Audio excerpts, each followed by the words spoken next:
Je, unapenda kwenda holiday na rafiki, familia, mpenzi au wafanyakazi wenzako kazini? Basi Bongo Trips tumekusikia. Kwa safari za ndani na nje tupo kwa ajili yako. Chagua Bongo Trips kusafiri ndani ya Tanzania, Zanzibari na nje ya mipaka Tanzania, yani Kenya, Dubai, South Africa, Uturuki, Misri, Malaysia, Thailand, Singapore, Vietnam, China na nchi nyinginezo. Bongo Trips tunakuletea ofa kabambe na kubwa mwaka huu 2025. Safiri mpaka Dubai kwa ajili ya sikukuu ya Pasaka kuanzia tarehe 19 mpaka tarehe 24. Yani siku 6 unakula Pasaka ukiwa Dubai kwa gharama nafuu. Twenzetu tena Dubai Disemba kuanzia tarehe 15 mpaka tarehe 22, yani siku 8 ndani ya Dubai kwa gharama nafuu. Na trip yetu babu kubwa msimu huu ni ile ya sikukuu ya Christmas mpaka mwaka mpya 2026, ambapo utaweza kusafiri nchi 3: Malaysia, Thailand na Singapore kwa gharama nafuu kabisa, yani kuanzia tarehe 23 mwezi wa 12 mpaka tarehe 3 mwezi wa kwanza 2026, yani siku 13 ndani ya nchi 3.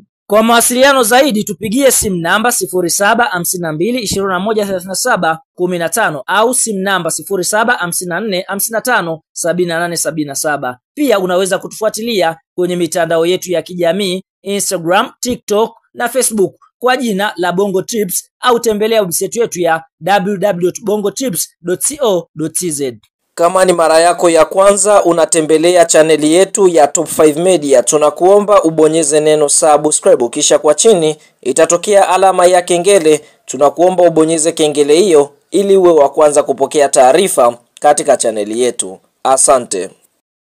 Mchezo mkubwa wa kombe la shirikisho barani Afrika, hatua ya robo fainali ambao tumetoka kuutazama leo kutokea katika nchi ya Misri, ni mchezo ambao umeikutanisha klabu ya soka ya Al Masry dhidi ya kikosi cha timu ya soka ya Simba Sports Club, ukiwa ni mchezo wa mkondo wa kwanza kombe la shirikisho barani Afrika, hatua ya robo fainali. Fahamu, katika kipindi cha kwanza dakika ya 16 tumeishuhudia klabu ya soka Al Masry wakipata bao la kuongoza kupitia kwa mchezaji Ibrahim Degmom na kuweza kuiandikia klabu ya soka Al Masry bao la kuongoza katika kipindi cha kwanza, na mnyama Simba akaendelea kulisakama lango la kikosi cha timu ya soka Al Masry katika kipindi cha kwanza, lakini bahati haikuwa kwa mnyama Simba katika kipindi cha kwanza na kuweza kuchomoa goli lolote. Lakini katika kipindi cha pili tunashuhudia klabu ya soka ya Simba Sports Club wakaendeleza msako katika lango la klabu ya soka Al Masry. Sivyo bahati, katika dakika 90 zikiwa zimeongezwa dakika 6, basi mchezaji ambaye aliingia sabu John Okoye Ebuka akaweza kuiandikia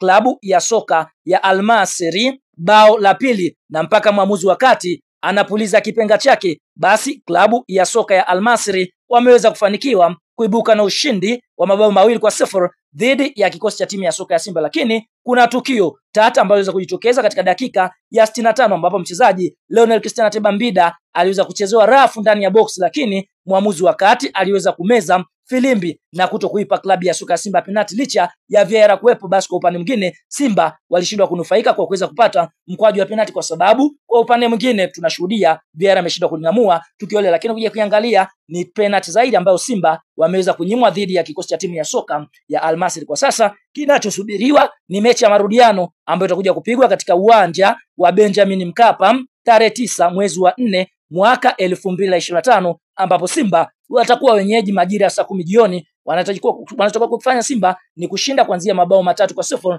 ili kuweza kwenda hatua ya nusu fainali michuano mikubwa ya kombe la shirikisho barani Afrika kwa msimu wa mwaka 2024-2025.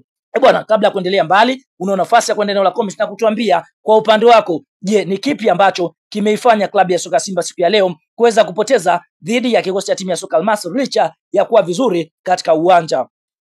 Sasa mara baada ya mchezo wa klabu ya soka ya Simba na kikosi cha timu ya soka ya Al Masry kumalizika na klabu ya soka ya Simba kuweza kufungwa mabao 2-0 kupitia meneja ya habari na mawasiliano wa klabu ya soka ya Simba ndugu Ahmed Ali ameweza kufunguka maneno mazito. Cha kwanza anasemaje? Kwa kiwango cha timu yetu hasa katika dakika 55 za mwanzo, ndugu zangu wana Simba, hii tunavuka. Haikuishia hapo, akaendelea kusema hivi, nusu fainali tunayo wanangu, hapa akimaanisha kwamba kwa kiwango ambacho Simba wameweza kucheza dhidi ya Al Masry, anajiamini katika mchezo wa marudiano utakaochezwa katika uwanja wa Benjamin Mkapa, basi klabu ya soka ya Simba watakwenda kuifunga klabu ya soka ya Al Masry. Kwa hiyo hapa anaamini kwamba Simba watakwenda kuvuka hatua ya robo finali na kuweza kukata ule mzizi ambao mara kwa mara Simba wamekuwa wakishia hatua robo finali na kwenda mpaka hatua ya nusu finali. Ili Simba iweze kuqualify, anahitaji kushinda mabao 3-0.